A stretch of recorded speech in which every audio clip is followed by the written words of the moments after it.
Hey guys, my name is Mavi and I've spent the last 14 years in the plastic surgery and beauty industry, working alongside some of the best plastic surgeons in the country. Now I don't work for anybody, so I have unbiased opinions about hundreds of surgeons from across the world, and I can help you achieve the body of your dreams. Hey guys, do I have the episode for you today? You always hear about aging gracefully. And what does that mean? Right? What does it mean to age gracefully? So today I'm so excited to have a very good friend, Andrea Gomez, and she's going to be helping us discover what does aging gracefully mean. Welcome, Andrea. Mavi, I'm so excited to be in your podcast. I've been following you and you have a great content, and I'm so honored to be here with you today. Thank you. I'm so happy to have you. I saw your Instagram and I was like, oh my God, this lady is hot. And then I saw that following up post where you were talking about um, different ages and how different women are at different stages of their life. And I'm like, you know what? I'm getting close to 35. I'll turn 35 this year. You're a And baby. I feel the age coming. I feel the things coming. And I'm like, you know what? I don't want to be a Debbie Downer and think, oh, aging is bad or like I'm looking at it negatively. I feel like I want to look at it like positively. It's amazing. I'm thankful that I get to live and get old and get wrinkly and get all these different things. So, Andrea, tell me and tell us, what have you been doing to keep yourself in shape and aging gracefully? I am 51 years old, believe it or not. Many people don't even believe that I am not even on my 40s or 50. People sometimes think that I'm on my 38, 39. But I'm 51. I feel great. I don't feel like I want to go back on my 20s. I don't even want to feel back on my 30s. I look at pictures when I was in my 20s and my 30s, and I think I look the best right now on my 51. I feel the best, and in my experience and my knowledge, and I take care of myself. So I think it will be a combination of couple of things. First of all, our dear friend Dr. Newell has a lot to do. One of the best plastic surgeons in town. He has a lot to do, but he is not a magician. If you don't contribute to yourself and you don't help yourself to look good, Dr. Newell cannot do much. So I think the secret, which is not a secret, it's something that is a lifestyle. If you do at least 70, 80, or 90% of your month or your week, the best thing for your body, and you're gonna see the results. Meaning, work out at least 4 or 5 times a week. And I will tell you guys and ladies that are watching this, I thought that doing cardio it was the best, and I was running 6 miles a day for so many years. And yeah, I was like, okay, I was not fat, I was not gaining weight, I was okay. But when I start seeing the big results on my body is when I start doing weights. And I start doing weights at my age of 44, meaning like 7 years ago. And that's when I start seeing the real results. And that's when I start seeing that my body change, even my face, my strength, and my everything in my life changed with weights. And combination with a good eating right and a lot of protein, a healthy lifestyle, and you can have your drinks and you can have your normal life. But whatever you do, do it like, you know, Monday to Friday, the good lifestyle. If you do that, believe me, you're gonna see the results. And I'm seeing right now, I'm 51. I don't take any pills for nothing. I'm completely healthy. I don't have high pressure or cholesterol or nothing. And I feel great. So I think that combination between Dr. Newell, those cosmetic things, and then a good lifestyle, for sure is gonna be aging grateful. I agree 100%. I heard this, I saw this thing online actually. It said the biggest investment you can give to yourself in your older age is weightlifting, is starting to lift weights younger. Yeah. Because that muscle mass helps you through your well, I don't want to say old age, but it helps you through your life, Uh-huh. to just stay stronger, prevent bones breaking, prevent a lot of different things that come from not having the muscle mass. So I think you are 100% right. What about skin? I think skin is like the number one. We've talked about it actually with plenty of surgeons where they talk about how the facelift is just a portion of the surgery and rejuvenating, but the skin is like the blanket that lays on top of the mattress that they just fixed. So skin is very important, and having a good skincare routine is probably one of the top things that you can do for yourself in your cosmetic journey, having a good skincare routine. So what are you doing for your skin? So I do a couple of things. So first of all, a good skincare routine, it helps. But remember, everything comes from inside. If you're not eating right, you're not drinking enough water, and you're not hydrating yourself, and also taking supplements that is going to help you with your skin, it doesn't matter if you have the most expensive skincare products. You're not gonna see the same results. So to me, I drink at least a gallon or a gallon and a half daily of water. I don't drink sodas.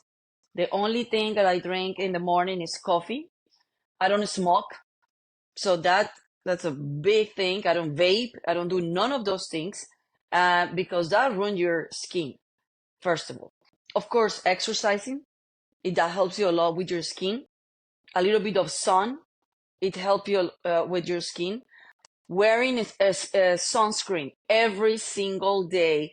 And I'm telling you, ladies, if you think that you're not outside or it's winter and you should not wear sunscreen, you're wrong.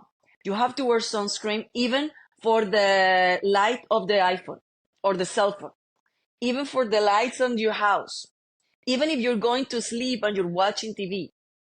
That those lights affect your skin. So sunscreen, eating right, drinking a lot of water, exercising, and good skincare products. I use normally Kales in the morning, at night. I shower myself morning and night. That's another thing. You need to wash your face.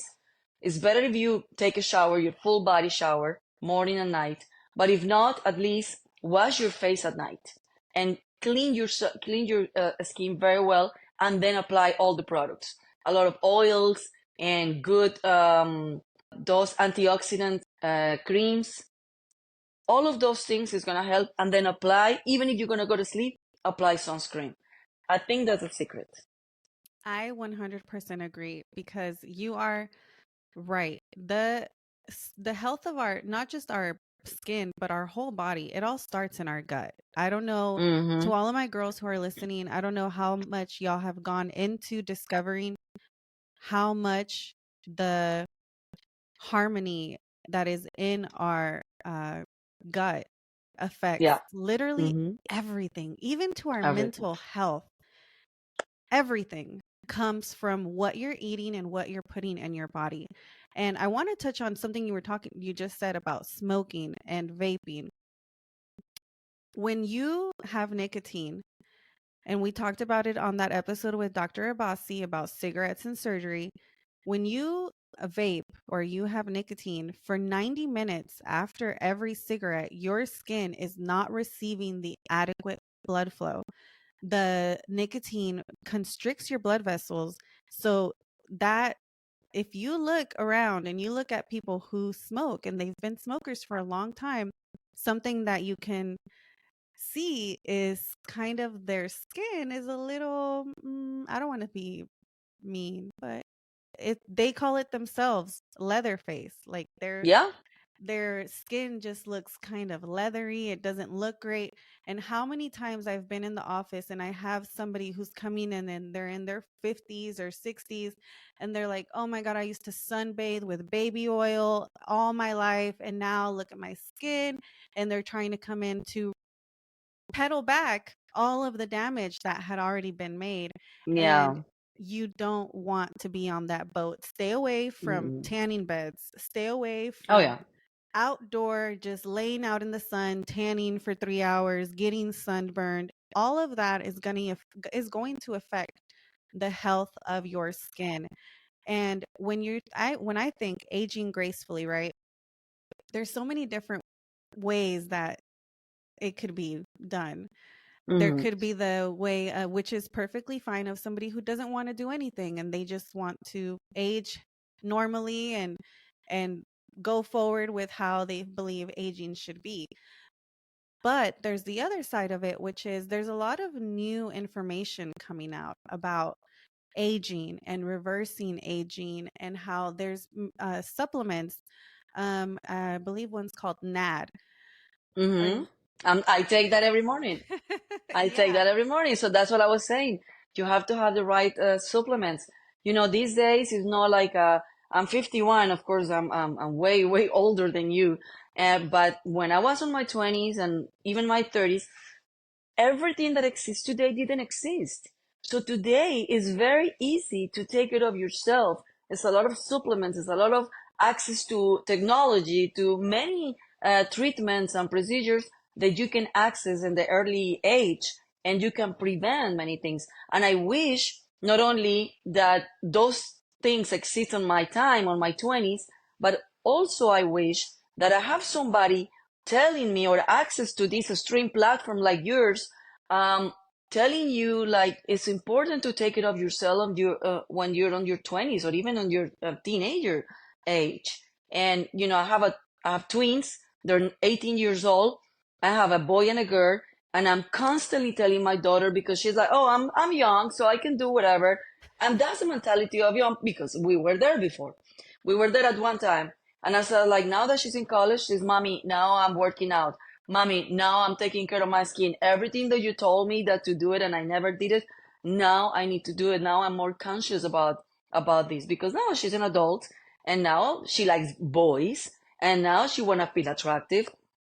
And acne is one of the biggest things when you're a teenager that make you feel uncomfortable and very, it affect your self-esteem and things like that. So now she's aware that she needs to start taking care of herself, because if you don't do it at the early age, chances are later on trying to reverse things. um, I'm not gonna say it will be too late, but you will have to go through a major procedure, which is like facelift and things like that, that is going to cost you more money. And probably you're not going to see like really good results or the one that you wish.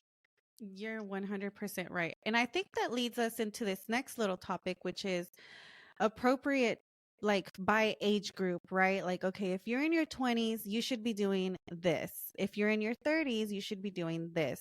So I'll start with in your 20s. So in your 20s, there's a lot of things you could be doing. But one of the things that I always recommend, of course, is sunblock, a vitamin C serum. I started Hmm. using vitamin C serums, sunblocks, HAs, like working in the industry. I always had access to it. And anytime I could get my hands on something new, something that was brand new on the market, I wanted to try it. One of those things was vitamin C. And Hmm. that was, I don't know, over 12 years ago when I started using vitamin C serums really, really proactively. And I noticed a huge change in my skin because you guys, let me tell y'all this mistake I made once. Oh my gosh. I was going to go on vacation to the beach and I had just started in the industry and I decided I'm going to have a microderm before I go. Oh So God. So I had a Burr. I know. I had a microdermabrasion and then I went on my beautiful sunny beach vacation and I came back with hyperpigmentation all over my cheeks. All over. And I still suffer a little bit from it. But it was so bad. And at that time, I was like, what can I do? I remember one of my reps came in and it was for a skincare line, SkinCeuticals. And SkinCeuticals rep came in and he told me, try this product, vitamin C, Floritin. And I was like, Hmm. vitamin C, how is that going to help with my hyperpigmentation? And you guys, it really did. I mean, I don't have it as bad now, but back then they were dark. It almost looked like melasma. I really did a number on myself. Oh my God, that's crazy. Yeah, sometimes we do things and we don't read about it and we don't inform ourselves. And especially when you're young, I mean, we think that we can do everything and get away with everything because our superpower is being young. And we think that we can eat the whole world and we are on top of the world. And we think we have time and we think we make so many mistakes. And that's what I'm telling you now, my 51. I don't want to go back on my 20s. Um, if I can stick in one age, I would say I can, I just want to stay now, like here, like 50 years old, 50. But Right. looking like this, with the knowledge I have, experience I have, and just stay right here. I heard this that 50s is the new 30s because it's like you have all of this experience, right? You've learned so many lessons, which I did not understand until now that I'm in my 30s. Yeah, I did not understand what people meant when they're like, you have so much knowledge when you get older, and you're not the first one that I hear. I've heard patients everywhere tell me I would not go back. I would not go back to my 20s. I was no, young and dumb and I didn't know what I was doing, but now like I'm full of knowledge and I'm full of experience and I just yeah, know what I want and how I want it. And I love talking. I've always had the privilege of talking to women older than me because they were coming into the office to have procedures, and I I've am. always soaked it all up. Everything they would tell me, I would just soak it up because I knew like they've already been there. They've already Yep. experienced it, and they're Mm-hmm. not going to tell me something to hurt me. They're telling me something to help and to just share their experiences. So, tell me in your 50s, what would you say are the biggest lessons you learned in your 30s and 40s that now you're like, never? I would say on my 20s and 30s, I think from my 40s till now, I mean, it's been 10 years. When I was 41, I started seeing big changes in a positive way. I started looking the best because I was more conscious about my body, about my face, about my skin, my hair. I was more conscious about everything, everything. So I would say on my 20s and my 30s, I didn't care much about what I was eating. I didn't care much about working out. I mean, yeah, I was running, but not like daily. I was partying a lot on my 20s, not on my 30s, but on my 20s. I was like, you go clubs and till 3, 4, 5 in the morning. You don't get enough to sleep. That's another big thing, the biggest mistake. And I remember my mom and my dad telling me, your skin is gonna pay for it. Your skin is gonna pay for it. Like, oh, you just wanna bother. You don't want no, don't want me to go out. And well, it's true. I mean, you go out till 3, 4, 5 in the morning, and then you have to wake up uh kind of early, so you only get 3, 4, 5 hours to sleep. And sleep is something that if you don't sleep enough, you can tell the next day because your face is showing it right away. You have these dark eyes, circles, and it shows. So I think also sleep. I think that was my biggest mistake, that I didn't sleep a lot enough, and I was not putting on my skin enough good products. I use a lot the tanning beds, as you're saying, that one of the biggest mistakes. I did it on my 20s also. So on my 30s, I start changing a little bit because that's also when I got pregnant. I was 31. So as soon as I got pregnant, I stopped the tanning beds completely. Completely. And of course, getting pregnant, I was not able to sleep because now I'm not party, but I have two kids and it's twins, two at the same time. So I don't get in enough to sleep. So I would say I made most of my mistakes on my 20s. On my 30s, I was like raising two babies. So I guess it was not getting enough to sleep because I was working at Univision back then, and I was the main anchor. Um, so I was working from 1 in the afternoon till 11 at night, Mm. coming back home, taking care of the two kids were already asleep, but they were waking up 5 in the morning, so I didn't get enough to sleep. And I was like staying with them the whole morning and then going to work. Then when they start going to school, same thing. I mean, I was not with them in the whole morning, but I was waking up early, taking them to school, coming back, getting ready myself, cooking for them when they come back from school, leaving everything ready for the nanny to take care of my babies. So I was living like a constantly a stress life. So I think, I mean, it's something that sometimes you cannot avoid that stress life because that's part of the life. Especially if you have kids, you have a husband and things like that. So I think on my 40s, I was more conscious about that. Plus, I got divorced on my 40s. Congratulations. So, yeah, thank you. Happily divorced. Thank you. You're the first person that tell me congratulations. Every time I said I got divorced, I'm like, oh, I'm sorry. Like, I'm sorry for what? It I'm was the divorced, best. so I understand. Oh my God, it was the best thing that could happen. My levels of stress went down, and I said, like, I'd rather to have 10 times or 100 times the stress with my kids, but not with the husband, or at least a bad husband. Because I Hmm. know many ladies are lucky that they have a good husband. And I'm not gonna mistake here the guys that if somebody's watching us, you guys can be amazing dad, a wonderful dad. But unfortunately, you're not the best husband. And this is something that many men, and I would say, and I take also responsibility on a woman because many women become a great mother and they forgot to be a wife. And the same with guys. They become a great dad and they forgot to be a husband. So I think that's why we ended up being divorced because sometimes we put our priorities in only our kids and we forgot that part of the healthiest life for our kids is to have good marriage. If we cannot provide good marriage for our kids, it's better to get divorced.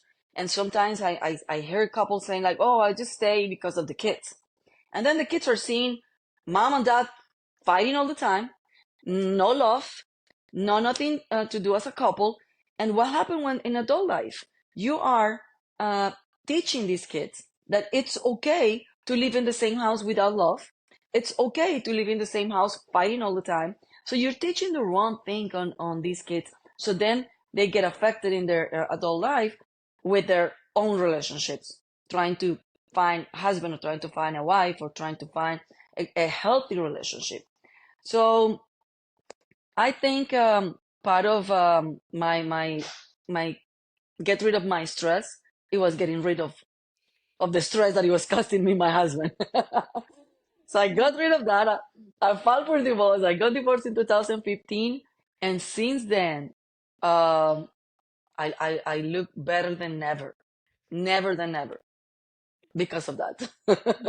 I was gonna say for my biggest mistake, right, that I made in my 20s was caring about what other people thought. Hmm. And that was looking back, that was what my biggest mistake was caring so much about what other people thought or would think about me. Yeah. If I did whatever it was. And when I filed for divorce, it was one of the hardest decisions I ever made. So you But got married on your 20s. yes, I got married super young. I got married very young in my early 20s and I got divorced at 30. Oh And wow. Yeah, I was married for 10 years. And looking back, I know I would have done things differently knowing everything I know now. Like, I wish I could Just go back and and, change it. and just wait till you get my age, and you're gonna say, "My God."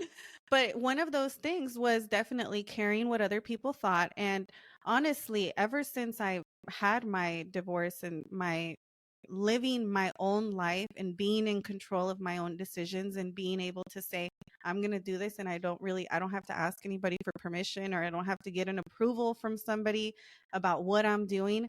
My life changed. Hmm. This show came from me deciding that I wanted to do something, nobody stopping me, my partner supporting me and encouraging me to go for it and to do whatever you want, do whatever makes you happy. And that was something that my I had not had before. I didn't know when I was choosing my husband when I was in my early 20s what I really should be looking for in a partner to be the Yeah, father of my kids and to be the correct, partner for the rest of my life. I correct. I really didn't know. And looking back, I would have chosen differently Hmm. if I did have all that knowledge. So, you guys, if you're listening and you're on the bench about choosing the right person, doing the right thing for yourself for aging and for the rest of your life, one of the things that I can tell you that helped me was losing the weight of other people's opinions. Hmm. That was the most important thing that I did. And even you guys with this show, you have no idea how many times I've felt like, is this cringy? Like, should I even be doing this? Because my daughter, who's 10, tells me I'm cringe all the time. So she puts it in my head like, am I? Should I be? And then I look back and I talk to my girls and I talk to all of my surgeons and I talk to all of people. I'm like, you know what? I'm doing the right thing. I'm doing what I'm supposed to be doing. I'm helping people around the world and it makes me so happy. So lose the weight of other people's opinions as you're losing, if you have to lose weight, as you're losing that, lose that weight too.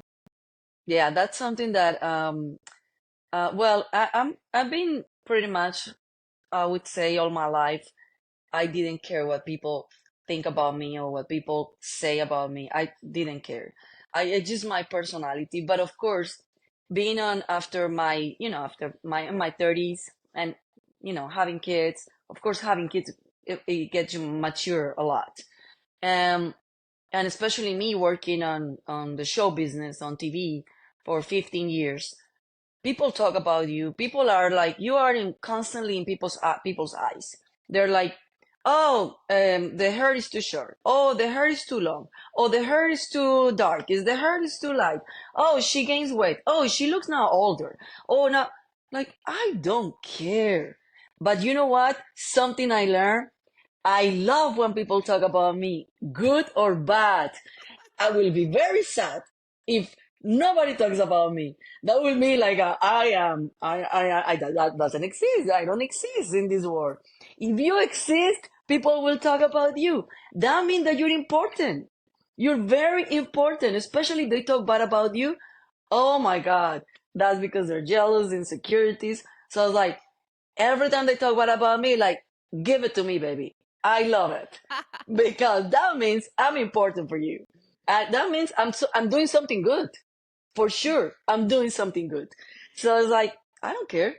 You know The what? more the people talk about me, the more I like it because that means I'm doing something great. And that means they're paying attention. Absolutely. I mean, imagine that nobody pay attention to you, nobody talks about you, not even good or bad. It's like I'm invisible. I am nobody. I don't exist. No, I'm good. People talk about me.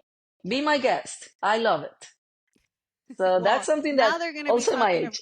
now they're going to be talking about you, but how are you doing it to look so good? So, tell us about what surgeries did you have with Dr. Noel if you want to share. Yeah, no, absolutely. And I always share it on my social media and on his social media and with all my friends because something that also women, please share tips, share everything that is good. I hate when women other women say like, "Oh, you look good. What did you do?" "Oh, nothing, nothing." No, no, you did something. Just share it. Women are so, um, I don't know, the women are against another woman, and we need to come together as our community, female community. That's why guys are so friends. Guys, you don't see those fights between guys because they always support each other. And if you walk into a party, a guy walk into a party, and you see another guy with the same jacket, that's like, hey, in what orchestra we're gonna sing or something like that. They complement each other. If a woman walk into a place and another woman has the same dress, they're like, oh my god, oh my god. They're starting panic. They're starting like stress, and they don't want to be around that. It's like, no, let's support each other. That will be a superpower. So I think if we do those things, and that's gonna make us look even better, because the appearance with age is gonna go away. But what is inside of you, how good you are as a person, your charisma, your attitude about life, how do you treat people around, how do you treat yourself, how do you carry yourself, that's gonna make you look way more better. And girls, I'm gonna show you. I'm gonna share with you guys what I did. So I did a mommy makeover when my kids were almost 5 years old. That was back in 2009. I remember whoever is from Houston or whoever go follow the Latin Grammys. We have for the first and last time the Latin Grammys in 2008. Remember? You remember that? Yes, I do. Okay, so I was working at Univision, and I have to be in the red carpet. Um, and I have to wear this long dress and everything. And I remember my breasts, my boobies were like till here. Okay, after having twins, feeding them, and the change of the pregnancy, I gained 80 pounds with my pregnancy. So of course, everything, your body get messed up. You love your kids, but know what they do to your body. So, and I realized that I was wearing a girdle under the dress, double pad on those Victoria's Secret bras, and then extensions and everything. I was like, my God, why I have to suffer and go through this if it's a fix like this with the plastic surgery? Plus, I used to interview Dr. Newell all the time at Univision. So I remember when everything that long week with the Latin Grammy and everything, I call Patty, which is his patient coordinator, and my dear friend also. I call Patty. I said, Patty, that's it. Enough is enough. Next year, because I remember the Latin Grammy was at the end of the year, so I said 2009. Next year, I need the mommy makeover. 911. I cannot wait anymore. Plus, it was casting my self-esteem, uh, even my sexual life with my husband. It was a lot of things that you go through after kids and after it destroy your body. And I was working out and I lost all the weight, everything. But something that you can now fix with exercise is the loose skin. So I went through lipo, like, he took like 11 pounds. It was not a lot, but it was good enough to put it on my butt. So I have a BBL from the lipo, and then tummy tuck, and then my breast, and then that's it. Well, that's a full mommy makeover. And I'm telling you, Mavi, that was the best investment I did in my life. Forget about the house that I bought when I got to this country. I am from Colombia, by the way, and I'm an immigrant. So one of the dreams, the American dream that you have, is buying your own house, your first house. Not even my first house, not even my first car, not even the car of my dreams that it was a BMW X5 that I'm now driving it. Nothing made me more happy and made me feel that I make the best investment that going through a mommy makeover. It was a change of life, mentally, physically, the energy, the attitude. I was like, I want to eat the world now. And then 3 years later, 2012, I resigned from the Univision and I started my own company. And since then, people were like doubting. People are like, oh, what are you gonna do without Univision? That's what it make you. That's what it put you here. I said, no, you know what? Univision is a great company, and I have a lot to thank about Univision, and thanks to my experience that I can do what I do right now. But Univision was not making me who I am. I was making myself who I am, and I contribute to the company a lot. Till now, I am also on TV every single day, but with my clients, with Dr. Newell. I am with lawyers. I am with Texas Matters Makers. I am with a staff company. I'm all day long on TV. Now, buying time. Now I do business with Univision. I used to work for them. Now I do business with Univision. Now I utilize all my experience and all my career and my background helping my clients to not only buy airtime to advertise, but also I do a lot of PR for them. So I have the ability every single day, Estrella TV, Univision, Telemundo, CBS, NBC, Fox, they call me almost every day to look for experts, to look for stories. So I became a source of the news, and I am in the middle, bringing my clients, also training them how to be on camera, how to say things, prepare them for a good interview, prepare them. I do media training for them. And then now they are on TV, and I have Dr. Newell all the time. Last year, I put him on TV 15 times on the news. So I do PR, I do marketing. So all of those things came not only for my background on TV, but the plastic surgery, the mommy makeover, the Dr. Newell. That's what I love, Dr. Newell. He gave me a boost on my self-esteem. He gave me a different sense of my capacity. It's like I feel like, and now I'm still doing things now for my face because of course, aging. So I did Infinity twice, and now I did face tight. That is not a surgery, but eventually I will do the face, the Lift. facelift if I need to do it. But so far I've been helping my face, refreshing in my face with those procedures that is not surgical procedures, with also at ACPS. But I think definitely plastic surgery, whoever think it's just vanity, whoever think it's just superficial, they're wrong. Or they don't have the money. Or they don't have the husband to support them. That's what I always say. And every time that, now that I do the marketing, internal marketing for Dr. Neil, besides the TV commercials, every time that a woman come to the consult and they said like, I'm afraid of my surgery. I don't know what to do. I mean, it's painful. I said, you know what is painful? Looking yourself in the mirror, seeing your body messed up, and not taking action from yourself and go and do the surgery because you are in the best hands with Dr. Mhm. Neo, or you are in the best hands with many doctors in this country that are it's fabulous doctors in this country. So what is painful?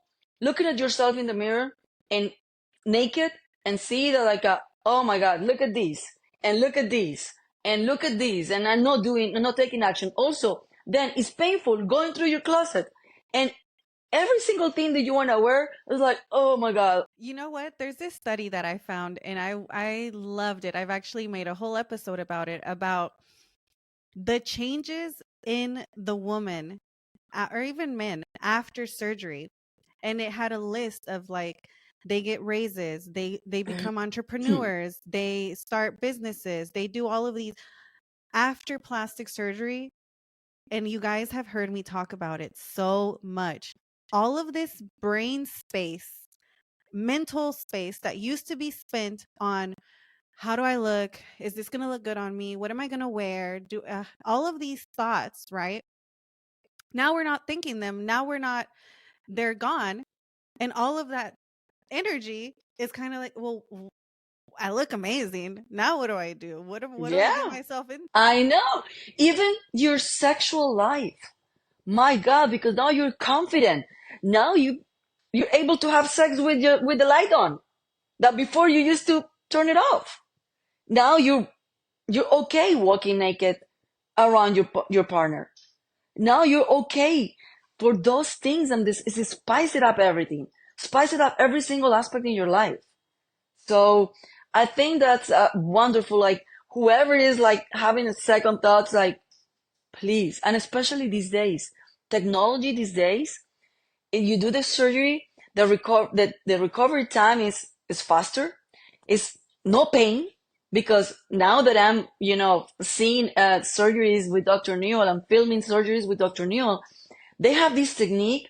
They inject um, like anesthesia, yeah, it's anesthesia inside. So when you're healing, there is numb, so you don't feel the pain. And I hear every day those patients say like, I didn't feel any pain. I didn't feel any pain. I did the surgery in 2009, and believe me, even though that I did tummy tuck, lipo, and everything, the only thing that it hurts me, and it was not horrible, it was the breast. But some women say, oh, is the tummy tuck. But we go through so painful moments in our life, especially women, when we deliver kids. That was nothing for me. Deliver my kids. If you can handle carry the baby 9 months, deliver your baby, plastic surgery is nothing. Especially counting the big positive impact that is gonna have in your life. A lot of So women ask me, how does it compare the tummy tuck pain to like a C-section? I had a C-section with my kids, me both of my too. kids. Me too. And for me, Hmm. I was like, you know what? It's kind of the same as far as like, you know how when you after you have it, you can't laugh, you can't Like oh like yeah, it hurts like a oh little yeah. to it hurts to move too fast, but you don't have the baby. You don't have the baby at Exactly. Cry next to you and not letting you sleep.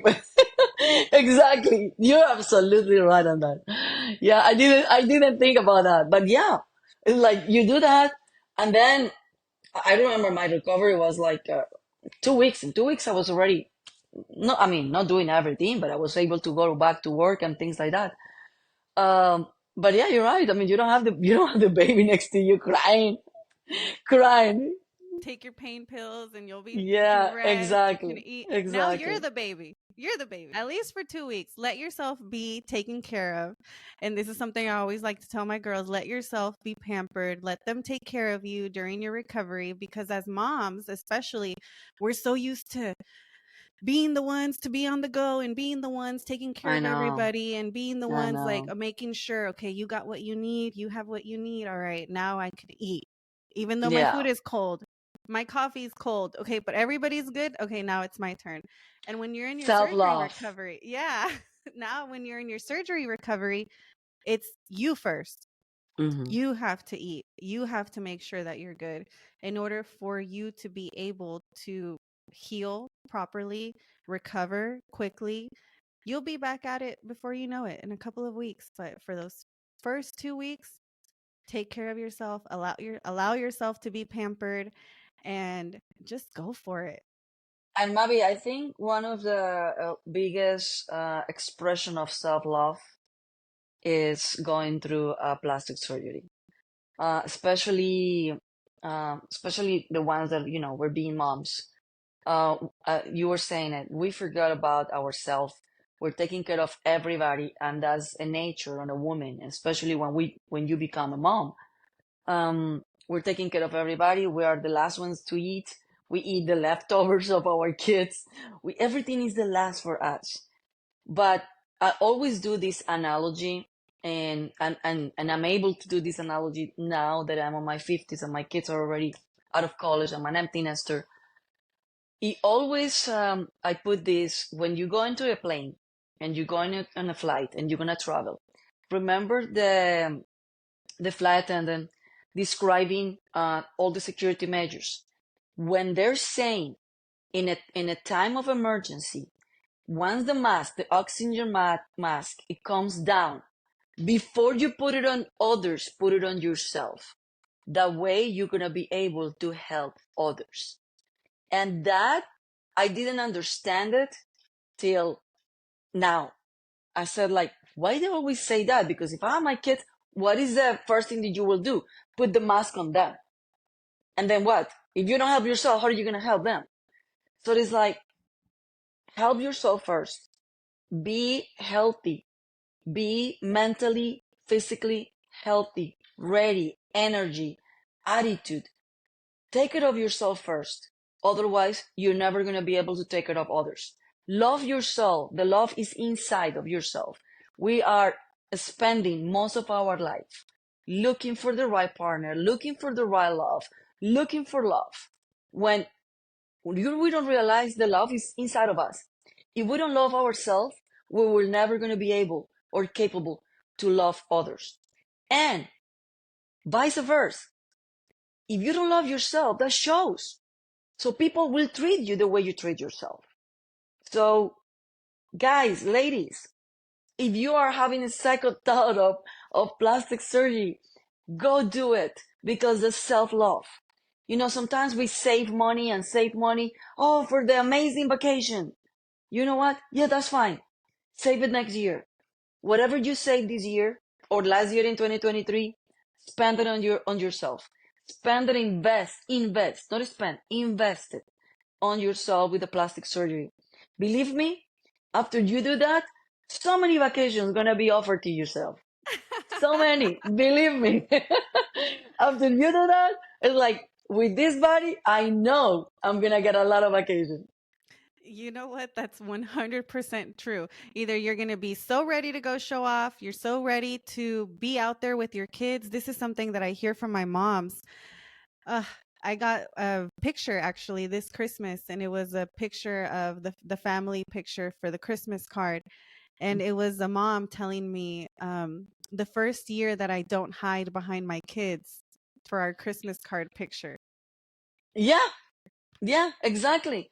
And you're able to go and play with your kids in the pool, go and play with your kids in the sand. If you go to the Caribbean or whatever, because now you feel comfortable with yourself, within your own skin. And that is so important. So, ladies, please take action. Love yourself. We are, yeah, we are, to me, like, um, February, they say that is the month of love. To me, every single month, it should be the month of love and self-love. That's why we love ourselves, it will shows. And everything as we project ourselves is gonna come, is it gonna be the good energy. Things gonna come to yourself. You know, since I did my surgery, well, I got divorced, but nothing to do with the surgery. It was a different thing. But since I feel more comfortable with myself, with the surgery, than with all the treatments that I've been doing with Dr. Newell, everything comes my way in a good vibe. Uh, because it's a good is my mentally I'm showing the world that I feel good, and everything comes your way, and that's Absolutely. You amazing. attract it. You attract, yeah, You the love attract of the good. attraction. Mhm. You attract Mm-hmm. all those good things, all those because you feel like you deserve them. You feel like you're worthy of Absolutely. having them. And that's something I like Mm-hmm. to talk about on the show all the time about feeling worthy of it. Mm-hmm. Because a lot of my moms are like, "Oh, I have the money for the surgery, but I could use it on a new kitchen, or I could use it, for my kids to send them to college," which I'm not saying go through all your money, but No, of course not. they're saying, "Oh, we need a new car," or something like that. And what I like to say is, you will step out of the car. Yeah. You leave the house. In the house, Uh-huh. you can buy a different one. Move. You can still cook in your kitchen, but that feeling of being uncomfortable and unhappy with what you see in the mirror, you cannot step out of it. You can't just one day wake up and be like, "Oh, it doesn't bother me anymore." No, that's You painful. It's It's painful painful. to look at yourself in the mirror like that. And I'm gonna add something, Mavi, about the financial part, because that's something that stop people to do the surgery. And these days they don't know that is many programs, financial plans that they can access, that they get approved in 30 seconds, and they can have access to 15, 20, 25,000, $30,000, depending on how many things you want to do. And for 6 months or a year, depending on what plans you go, 0% interest. So why not? Why not? And especially if you buy a car, the minute that you drive the car out of the dealer, depreciation. The value goes down. But when you do this, when you invest in your body, the value goes up. You know what? I think that's the perfect note to end the show on. The Yeah, value goes up. I exactly. The love value it. goes up. So invest in yourself. Invest in yourself. And as I like to say, and you guys know this is my catchphrase, you are worth the investment. You're worth it. Hmm. So, Andrea, before I let you go, give me your top tip for somebody who is on their plastic surgery journey, uh, and she's your sister, your mom. What are you telling her? I will tell them, do your research first. Do your research based on experience, based on results, based on, and when I say experience, not only years of experience of the doctor, but the experience that you're gonna have at the time that you go and consult, from the moment that you pick up the phone and call to make an appointment. Do your research. And the most important thing is to go with the one, not only the best that is for you, because not everybody is the best for you. Go with the best for you, meaning the one that give you this, your heart never lie to you. You all go with your heart, but do your research, inform yourself. Don't try to save money on yourself. Don't go to Mexico or to Colombia, and I am from Colombia, and we have fantastic surgeons there, but you live here. If something happened to you after that surgery, even if it's a good surgeon, nobody in this country is going to touch you. No doctor is going to touch you. So then you're going to end up with getting worse things, have to go back to the country that you did the procedure, and it's probably gonna be bad to you, to your health, and to your body. When you're gonna invest in yourself, you invest on the best. Especially, it's our body. This is our castle. This is what we carry every single day. So when it comes to make the decision to do a plastic surgery, do your research and go with the best one. No, with the cheapest one. So don't fall for the money. Oh, but so and so give me a better price. Doesn't matter, baby. Go with the best one, because you're investing, and this is you can die from that. And we saw it last year. That's why Dr. Neil was on the news all the time talking about, guys, ladies, be aware of these dangers of going to any clinic that you don't even know the credentials of the doctor or the clinic or the facility, just because it's cheap. You know what is cheap? What you pay is what you get. How's the So Spanish in saying? The saying uh, in Spanish, lo barato lo cuesta. barato sale caro. Lo barato sale caro. So what you pay is what you get. So my best advice is, do your research, go with the best, forget about if it's cheap. No, you're investing on yourself. You're not buying a car. You're not buying a house. You're buying. You're remodeling your castle. You're remodeling your castle, and this is your body. This is your life. Many people depends on you. So remember, once you do the plastic surgery with a good one, with the best one, your value goes up. I love it. That was amazing. Thank you so much, Andrea, for being on the show. And you guys, I will see y'all next week.